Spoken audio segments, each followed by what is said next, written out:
What's up, and welcome back for another episode of the Court Vision podcast. It's been a while since I put a pod out. Been a little bit busy. Got a new role as a director of a 3-on-3 league, so weekends and evenings have kind of been tied up. But appreciate you guys staying tuned and sticking with me. For the viewers that's back and listeners, I appreciate it. And for the new people, welcome to the Court Vision pod. And for people who are listening to the pod that's not aware, you can also check me out now on YouTube. Got the video going, and so thank you for being back. Got a great conversation today with one of my former teammates, Brantley Osborne, and just going to break down his pro career a little bit, his experience with the international game, and just kind of talk hoops. So I appreciate you joining episode 3 of the Court Vision podcast, and let's go ahead and jump right into it.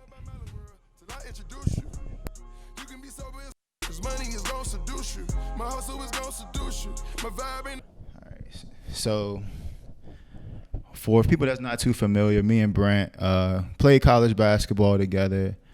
He was a captain and senior while I was a freshman, and I feel like typically freshmen and seniors, they sometimes, at least for me, I'm not too close to people that were freshmen when I was a senior, but for some reason or another, definitely built that bond and relationship, and, good friends now. Brant had a real good career, played overseas for a couple years, still heavily involved with training and coaching and things like that. So had to get you on the podcast, bro. So appreciate you joining me. Happy to be here, man. I've listened to the first few episodes and I enjoyed them all, and I was ready for my call. So here we are. Here we are, man. I feel like it was due time, bro. Like we've been talking about doing stuff like this for years. Yeah. Like no doubt. Like definitely something we talked about. So good to finally, see it through. And we have these type of talks though, like all the time. Yeah, so hopefully this can be really like casual. Yeah. Although I'm feeling a little heat being under the camera and on the mic. It happens because it's part of it. Right. But for listeners and viewers, we are recording actually in Shepherdstown right now, where we play college basketball, and it's a special town. I was talking to Mike not too long ago about how we both miss basketball, and we don't really miss being tired and playing games. We miss all the other stuff about basketball, like the locker room, hanging out with teammates and being in Shepherdstown. It's so much other stuff that comes with it, I think. Yeah, man, no doubt. I mean, for me in coaching and everything I do with that now, it's like still the best part about all that, and similar to like being a player, is just being a part of a group, being a part of a team, and working together as a unit to try to, figure it out and find success. Yeah, definitely. Had a lot of special times. When you think back on Shepherd, what's like the first thing that popped in your head when you think of like Shepherd basketball? Honestly, man, first thing that pops into my head is just like, if I were to pick one word, it's just fun. Yeah. Fun. I enjoyed my time at Shepherd, like thoroughly. Anybody that knows me knows how much I liked it from multiple standpoints, and even more so than just basketball. But speaking on the basketball side, you come in and you're a part of a program and you identify with that quickly, especially being on a college campus, and you're probably searching for some identity. And for college basketball players, like being a part of a team is one that you quickly attract to. So you lean on your teammates. Mm-hmm. You kind of do everything together, at least most of us did. So you grow together in multiple ways, as players, as people, as friends, and you go through a lot of different things together. And that's what I think of most when I think about Shepherd, just really enjoying myself, having fun in those relationships that were made.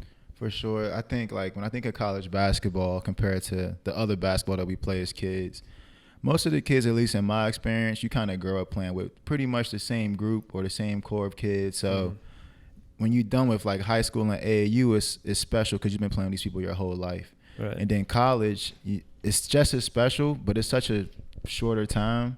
And I just think that makes college basketball a little special, because even guys who might play for 1 year and transfer out, we're still so close with those guys, or they're part of our basketball and brother network. So yeah, it's cool, man. Yeah, no doubt. I think a huge piece of that is just like being away from your family and just like really being in it on your own. Right, for sure. And like those are the guys, that is your family. That becomes your family. Yeah. Quickly, whether you like it or not. Yeah, right? No, definitely. Your brothers that are given to you, not always select them, but absolutely. hopefully they buy in. But You kind of had a hectic summer. I feel like every summer is hectic when you're part of basketball. Summers are for hooping. But, man, you've been on the grind. So this last month, you between camp and the AAU circuit, bro, you've been on the grind. So just tell me about your last couple months in your summer. Yeah, so basically the whole month of July was dedicated to being up in the Philadelphia area, working a basketball camp, Global Squad, which is a really cool, unique camp. Yeah. And so talk a little bit about Global Squad and what Global Squad is and that type of stuff. Go into a little detail. You know, basically Global Squad was started by a guy named John Alexander. Right. He founded the whole thing. And is involved in it heavily still today. And he was an international school kid. He grew up over in China. His dad had a job out there, and I can't remember specifically what he did, but he grew up out there, and him and his brothers were really committed basketball players and good basketball players, good enough to play college basketball. But it was like, how is he going to be seen? You know, how can he be seen while overseas? And his dream is to play college basketball. So he ended up coming over to Frederick, playing at Linganore his senior year. Okay. And then he got an opportunity to play college basketball at Washington College up in PA. And after he graduated, it was his vision, it was his dream to start a program exactly like Global Squad is, something that can bridge the gap between these international school students and colleges, to give these kids opportunities who are good enough to play college basketball, the opportunity to be seen, to be heard, and give them like a legitimate chance to make that dream into a reality. So how are you guys, because all these kids are coming from overseas, or the majority of them? Yes, just about all of them are, yeah. So how are you guys getting them? Like, or is somebody gone over there? Do you have a contact in each country?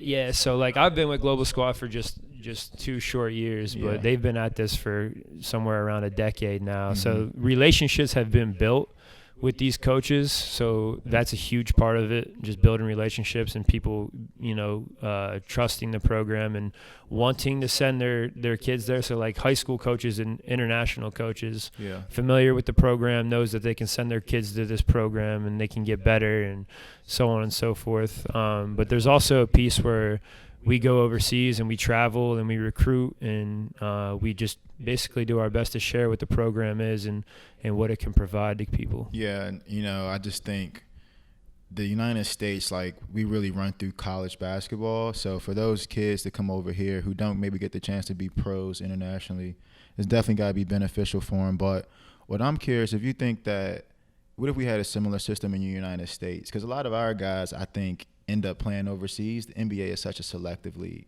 So a lot of guys who are good in the States end up overseas. What if you think something like that would be beneficial for us to go over there and maybe play for the summer youth basketball? That's really interesting. That's an interesting thought. We end up over there. Like, I've honestly never really thought about that. It just popped in my head here. No, I mean, it'd be interesting to see that. I know one of the things for the kids that are coming over to America, though, to the U.S., is like, the basketball culture here is so rich, and it's just like such a different animal than anything that they're used to.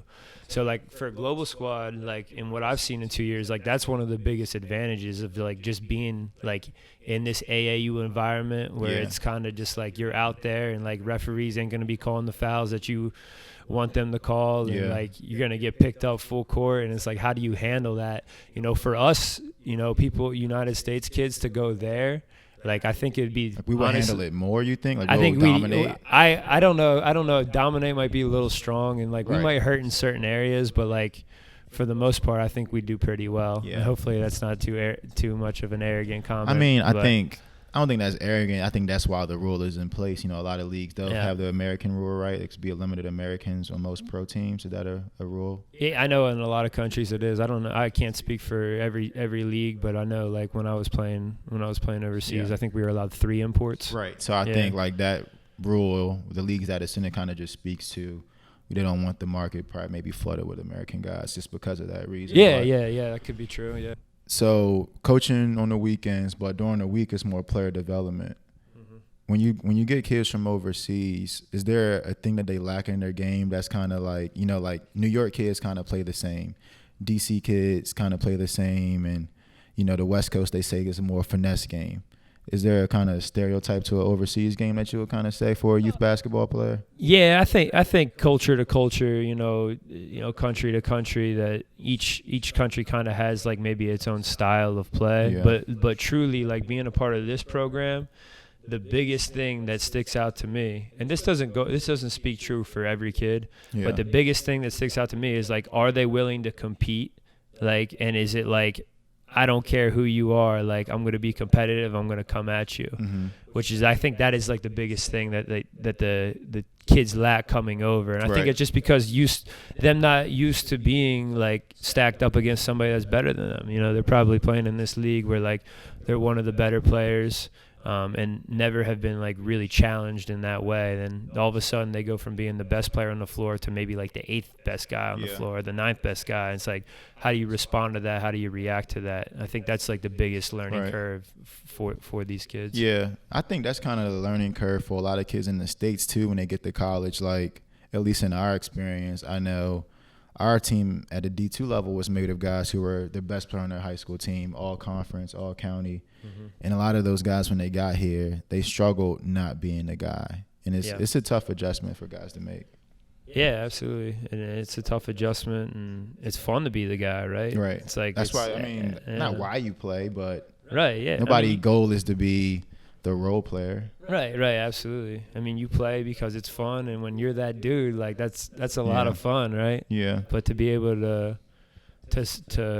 settle's the wrong word, but to be able to just give up for the greater good of the team is, some people flourish in that and do really well, and then you see some people that can just never really get down with it. They can do it for like a little bit and in spurts, but when it comes down to it, it's like they're really spotty when they're there and not there. Yeah.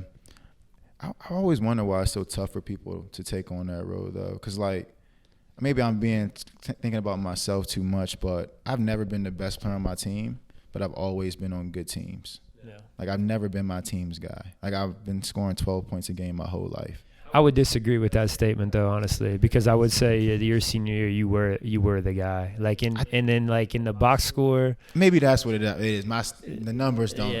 Yeah, but I wouldn't. I wouldn't undersell that. yourself there on that. You guys had a couple guys that could really go, but like for me, you were the guy on that team. I mean, I definitely think I guess there are guys like that. I think like Quinn Cook was a guy like that. I'm nowhere near as good as Quinn, but as far as the role on your team with just being the older leader, like I don't think people think of Quinn as the best guy on that Duke team, but man, he might have been the most valued guy on that team. Yeah, absolutely. So as we both know, there's tons of value in that in that role. Yeah, it's needed heavily. Yeah. So summer's over now, and so what's the rest of the summer looking like for you? I'm sure high school season is around the corner here. So high school season around the corner. Rest of the summer, man, I'm just trying to lay low, hang out with some family, and just enjoy my time. Yeah, my girlfriend's not around for a few days here. That's always nice. Guys' so night. Am I getting too personal on this thing? Nah, man, go for it. I mean, I'll have some time alone, which I got like about 4 days, and just really looking forward to taking advantage of that time. I think there's a lot of good things that come from solitude and being on your own. So it's been a while since I've been in a situation where I can really do this. So I'm looking forward to some downtime. I feel like the downtime is always good, especially like this point in time in the summer. I think for most hoopers, guys are about to sign their pro contracts and probably start training camps and things like that. So I think this time in general in August is good downtime. Yeah. So I mean, I know just every coach, networking, like you said, is a big part of just growing your platform and just learning from other people. But, I noticed recently on Twitter you've been interacting a lot with Dev in the Lab. Great dude, the 10,000 Hours series for the people who are not familiar. It's a series on YouTube with guys, with the kids training, and Dev trains the kids. But I know you've been working a lot with his program. So how's that been, and that experience? So that's been cool. When we started watching Dev in the Lab with his 10,000 hour videos, which would have been, I can't even really remember the year. That would have like, been. I remember. I think we saw it in like 2014. Yeah, it would have been summer. my freshman summer, so 2014. We was heavy on Dev in the lab. So like I've kind of been like not kind of like definitely been like a big fan of his for a while. And recently he put out this program. It's called the Academy, and it's just something that he's doing. He trains people online, and I've always been a fan, and I'm still like, although I'm not playing anymore, like I still try to get better in ways as a trainer and just as a coach, and I still really like hoops. So for me to do something like this is like enjoyable for me. Yeah. I feel like the training piece, like just like you, I hoop casually, but like every now and then I would like to go get like a 20-minute on the court workout in by myself. I mean, I can't go probably as long as you're more active in the basketball world, but I feel like it's not as much pressure to me now when I work out, so it's more fun. Like it was fun when I was a player, but now I feel like I can really get crazy and try some things out. Well, I remember you as a player always being really hard on yourself. God, like when we're training and we're just trying to, we're grinding in the summer. Is like there'd be long days. Yeah, man. Yeah. Those are some rough days. Yeah. But good times. Like. Yeah. No, there was a lot of gains that happened in that time, but like it was like. Why do you think I never learned how to shoot? Like, what did I do? What did I do wrong? I got the reps up. Yeah. Well, dude, let's just say this: that like your shooting got much better from. Right. I mean, freshman year I made 0 threes. Yeah, from freshman year to senior year there's definitely a lot of growth made, but it's like I think it's just a perfect example of like shooting's hard, man. Yeah. Like you got to put in a lot of work, right? There's a lot of like the mindset is a huge piece of that, and I don't know if you've ever really conquered that completely, like as a shooter, Yeah. And it's just a hard skill, man. Yeah. It's for me, it is king of the basketball world right now. Like you can shoot, man. Like you got some options. That can be case by case, but like it's major, and there's like not a lot of people that can really do it at a high level, man. So I feel like you're a trainer. I know a lot of emphasis now is on like kids gotta learn how to shoot like Steph Curry, right? Everybody wants to be Steph Curry. I feel like we see the NBA as a 3-point league, kind of then trickle down to college. Like, are you okay with that trend of the 3-ball being like? How do you balance that? What do you think, just in general, about the 3-ball? Like at the high school level? Any level about the 3-ball evolving and mixing that into your workout routine. Like, you think I relied on it too much to try to get better, or not me or anybody? Nah, I mean, or is that your base in your game? No matter what you're good at, you need to learn how to shoot. Yeah, for me, you got to be able to shoot it, and if you can't shoot, that's like the number one thing you need to be working on to grow. Yeah. Yeah, that is the skill to have, in my opinion. Yeah. For the reasons being that the way the game's trending, and I'm definitely not. I wouldn't call myself an analytics guy, although I dip into it every now and then. It's like it's not hard to see, man. Like the shot is super valuable, and if you can do it at a high level.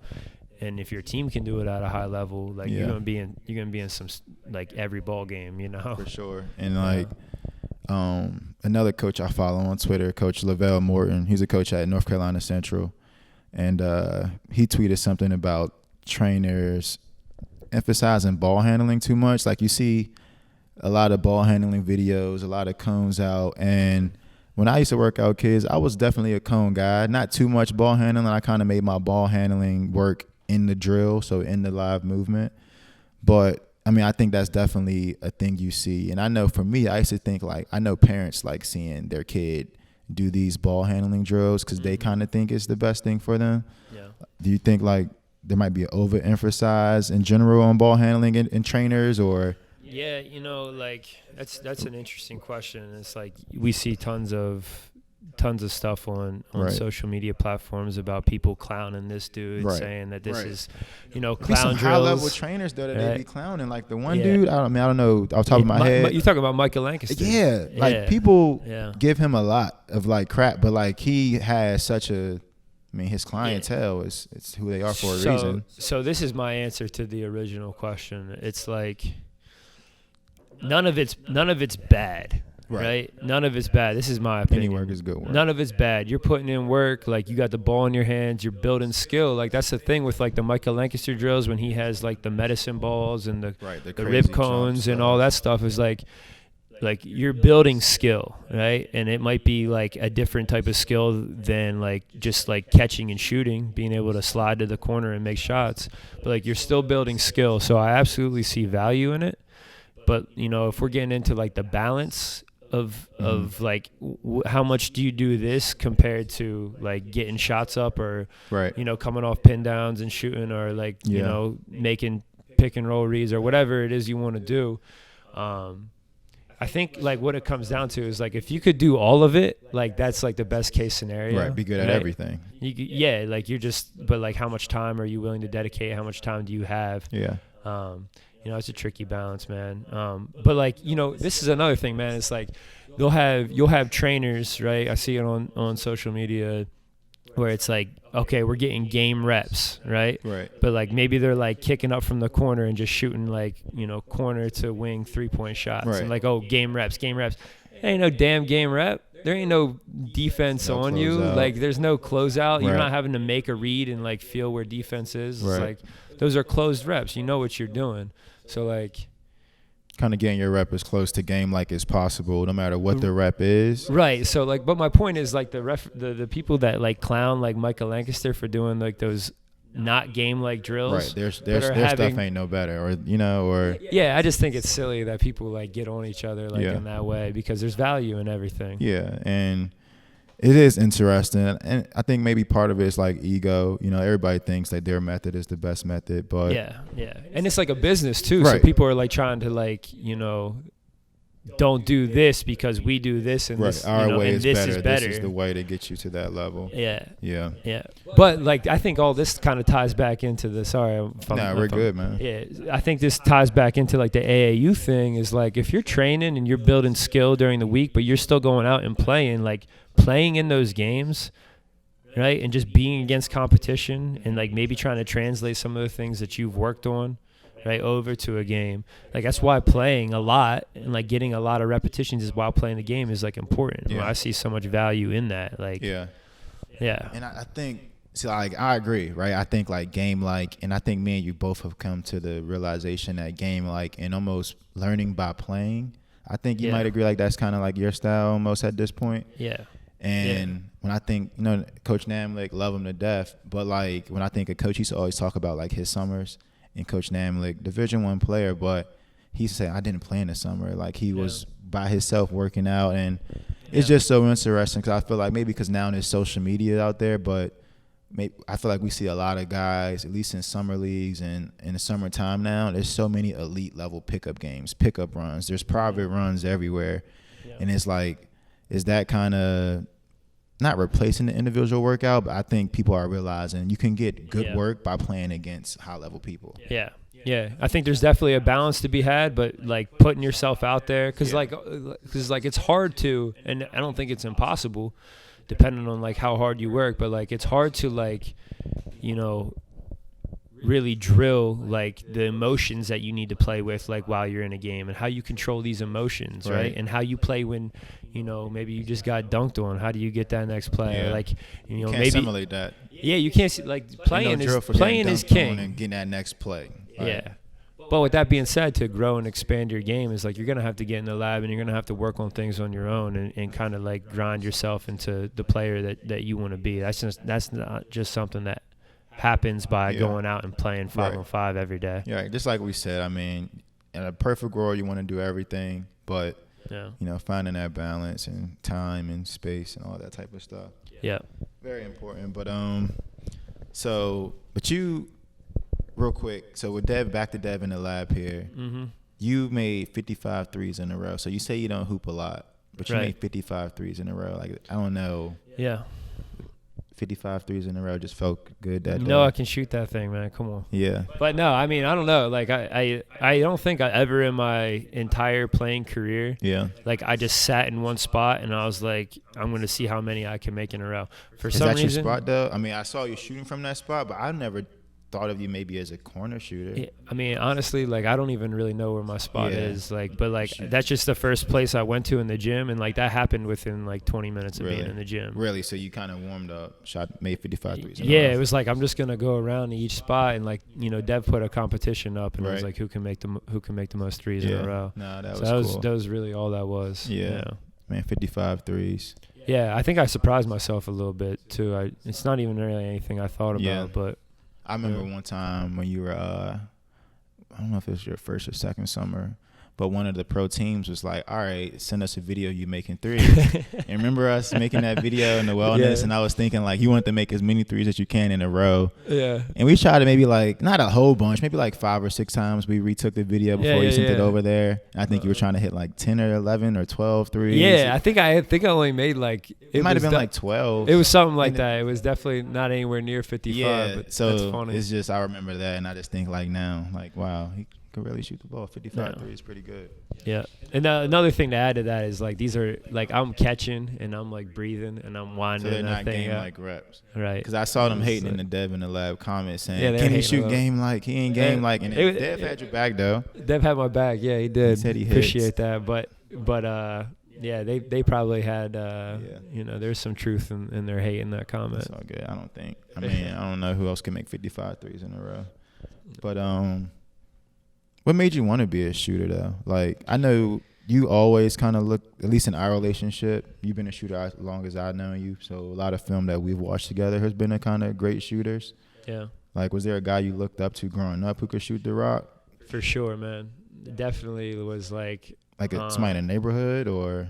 Like there was definitely people in my neighborhood, like guys that like I would go down to the YMCA, and like from the time I was probably like 14, like I was always trying to get into like the men's pickup runs, and that took a while to get there. And there was a couple guys in there that could shoot the ball, and like you just looked up to because it was like they're there in the flesh, and it's like buckets. You see them doing their thing, and then you see them on the high school team, and that was always cool. There was a couple guys there, but really like the guy was JJ Redick. Yeah, like I was at the appropriate age. Shout out, Duke. And like he was just like this dude that was running off screens and knocking down shots like at a crazy high level. Right. And it was like it kind of just gave me the feeling of like, oh, I could do that. Right. And like from there, like I even tried to like, mold my shot after him, which I don't think our shots really look super similar or anything, but I was definitely enthralled by JJ and like just him flying around like knocking down threes, and like that was a lot of fun for me and really grew my love for the game, honestly. Yeah, no, JJ was definitely a special player, like maybe one of the most hated college players in the country, but so much mental toughness to go along with just being a pure bucket. Yeah, man, no doubt. But you talk about getting invited to play in the first men's league, playing with the older guys at the Y. Yeah. I just remember, like, that's such a special feeling when you finally can, like, compete with the old heads at the gym. You know, like, I played on the blacktop a lot in Waldorf. And we had our little group of, like, 5 from middle school and high school. And I think by the time we was, like, 10th grade in high school, we was running the court. Yeah. Like, when did you, like, dominate the men's game? Because you said you're the best guy kind of to come out your area. Yeah. So when was you, like, the best guy? Yeah, there might be somebody from Sunbury, Pennsylvania listening to this podcast and really challenging. They got to play you one-on-one for it. But I do feel like I was, if not the best, one of the better players to come out of my area, which is not a very rich area in basketball by any means. Yeah. By any means. Matter of fact, I'm pretty sure I'm the only player to ever come from my high school to even play Division II basketball. Wow. So that goes to show you kind of perspective there. Right. So, but it was probably around like I would say like 11th grade where I started to realize that like I was, better than a lot of the adults and like still like knew that I was getting better. But I really remember like coming back from my first year at Shepherd and playing one of those open runs around Christmas time, and it was like it was way different. Yeah. Man. It was way different. I always say that about like when I came to Shepherd, man. It was like the first time I played pickup at Shepherd was the best competition I ever played against in my life. Really? There's no doubt. I mean, maybe not the best I played against in my life, but I remember my first pickup game at Shepherd too, and I thought the same, like, man, these guys are all good. Like, everybody would have been good at my high school or which Shepherd, we got good players, but But so wait, hold up. Let me go back to you. Like I was talking about how Redick was like, really big for me as a kid, like watching him play. Did you have? Because your game, for the viewers that don't know, I guess a lot of them probably do, is like you were really like a jack of all trades. I'm a fundamental guy. I don't do nothing special, but I think I don't do nothing terrible. Yeah, no doubt. So was there somebody that you like looked up to, or is that just kind of like how it worked itself out? I mean, it's like we said earlier, nobody wants to be a role player or a scorer. And I used to try to maybe shoot the ball a little bit more and dominate. I think at a younger age, I was taller than everybody and always more athletic, so I could be good. I think I might have gravitated towards like taller, slimmer guys. Like I looked up to like LeBron.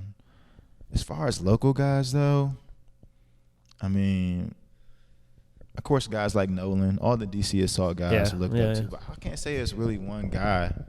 It's crazy when you say that because I always like scores, like Harden. I was a huge Harden fan.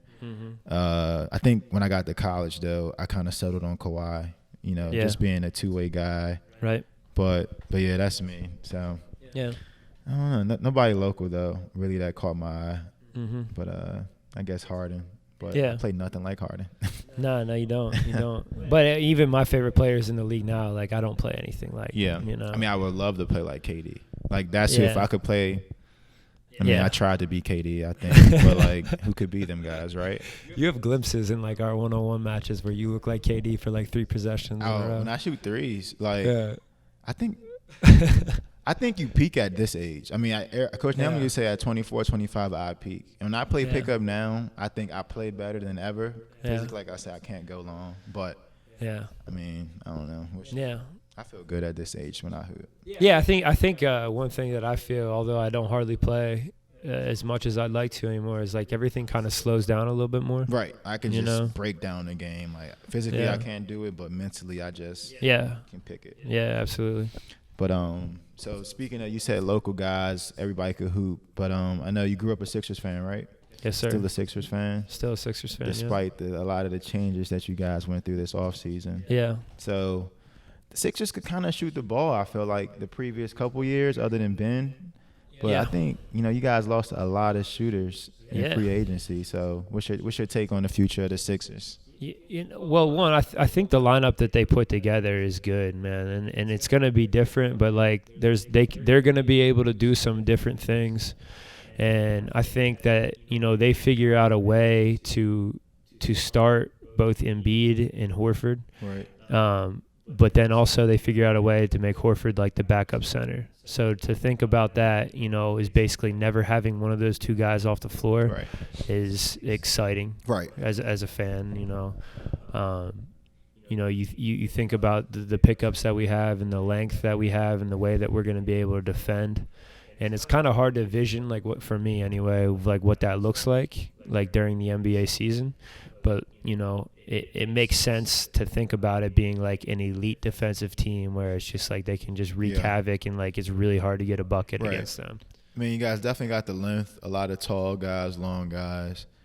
But just like, man, it's like we said earlier, the NBA gravitating towards that three-point line. And I mean, analytics, like we said, not to go deep into them, but I mean, you got to be able to shoot the three. I think every guy in the potential starting lineup, none of them guys shot over 36% from three last year. Yeah, I really don't know their numbers wise, but like I consider Tobias Harris like more than capable. Capable. I mean, like if let's say like in Namlik uses Rondo, KD, and what's the middle guy? I can't remember. I don't know, but anyway, he's a middle guy. He's that middle guy. To this and shake his head. It's all right, but yeah, Tobias Harris is definitely the middle guy. Like you say, capable, but but it's like respectable. I think that's like another big part of it too. If he hits two, you got to chase. You got to hard close out. I think I might just stun at him. He can't give you that work, then you better go close out. I think I'm hard. gonna stunt and recover. Yeah, but I don't know. I'm interested to see that. I've been seeing clips of Ben Simmons. Social media is hilarious because you never can tell like what guys are really getting better at in the summer. Because we all have seen Ben Simmons make shots. He just has failed to do it in the season. Like, I think he's a great player. I wonder though, like when is his time going to come to hit those shots? Yeah, there's like such a fine line of being able to make the shots. Because I went to a Sixers game last year and I got in there early and I was watching Ben Simmons shoot around and like, dude, he's making shots, man. He's making shots. I'm sure he's putting like up 10 in a row, bro, you know? At least. And it's just interesting to know. Like, I think that's just like speaks volumes to like the mental side of shooting. Yeah. If like him not even being able, like I've seen him make 10 in a row, right? But him mentally not be able to be there and be like, I'm going to take this shot when I'm open. And I think that's like the biggest part for Ben Simmons. It's not like he becomes like a shooter, right? Or somebody that's going to be like a threat from out there. But it's like, even if he's shooting it, it's like you have to like respect it enough that like, you can space the floor a little bit more, you know? Yeah. I mean, right now it's just crazy to see like guys are in the paint guarding him. Like, I mean, he's still getting it done. It's crazy. He still is so successful at this because as soon as he gets a little bit of a jump shot, like, dude, with the Sixers throwing him that money, what was it, like 171? I mean, I know he got a nice little payday. And there's like a lot of things where people are like, obviously the social media world's talking a lot about that, but man, I'm giving that to him for sure, man. I mean, he's so young and so dynamic in so many ways. I like him. I'm a believer. Any other free agency news that you kind of was excited about this summer? Well, I knew this was going to come up, and this is one thing I was looking forward to talking about. Yeah. And like for me as a Sixers fan, right? Although it's like it's still yet to be determined whether we got better or not. We'll see what the end of the season looks like and what the record is and how they play and whatnot. But for me as a fan, I got into this conversation with quite a few people.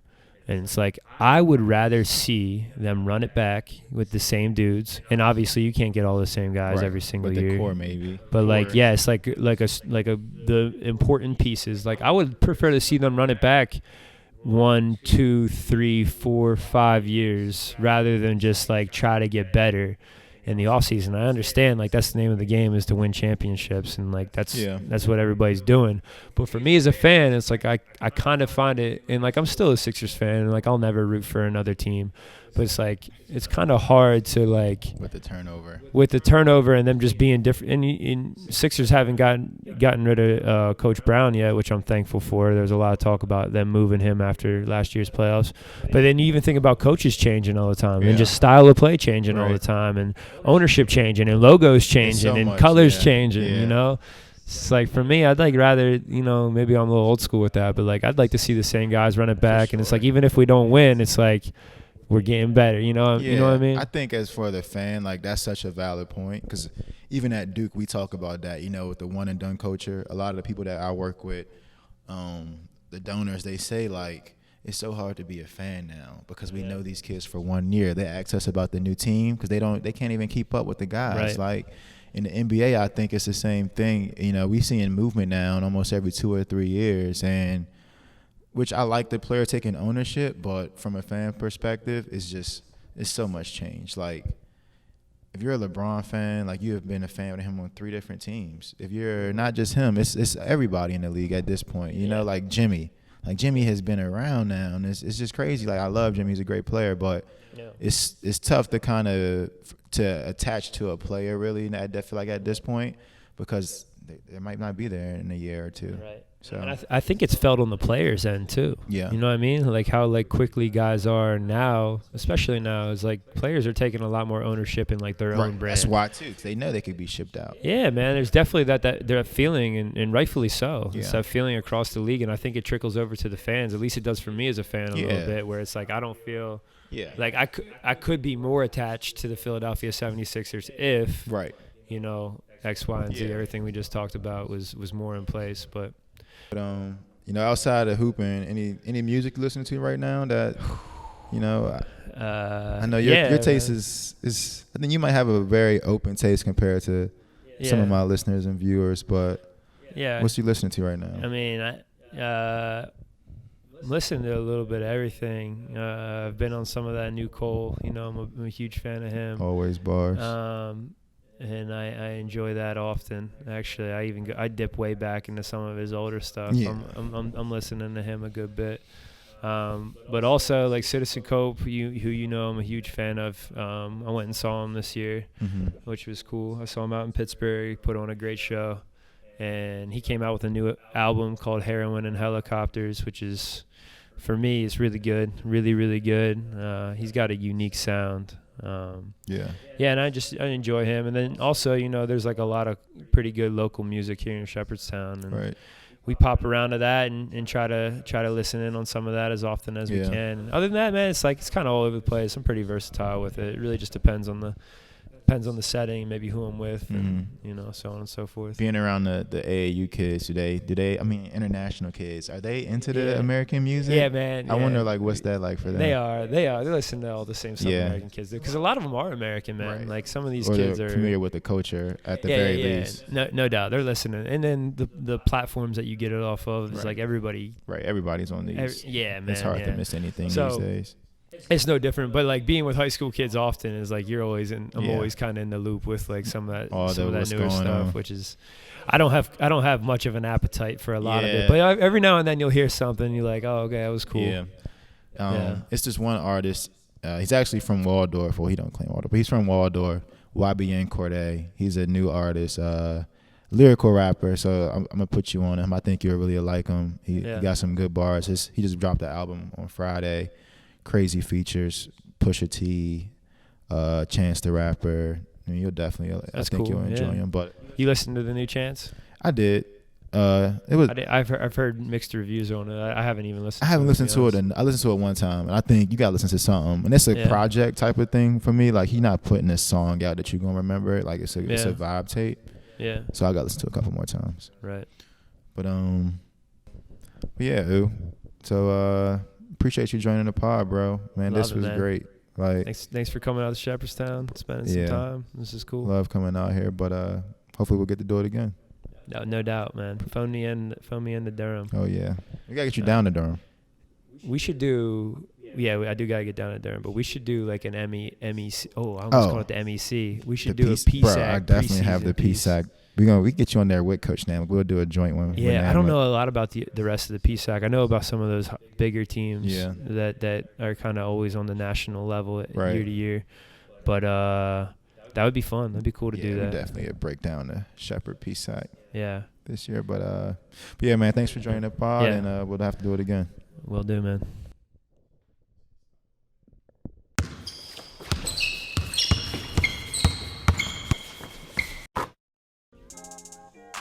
Thank you for tuning in to episode 3 of the Court Vision podcast. Be sure to like, comment, or subscribe, and also check back here shortly for episode 4. Thanks again, and I'll talk to you soon.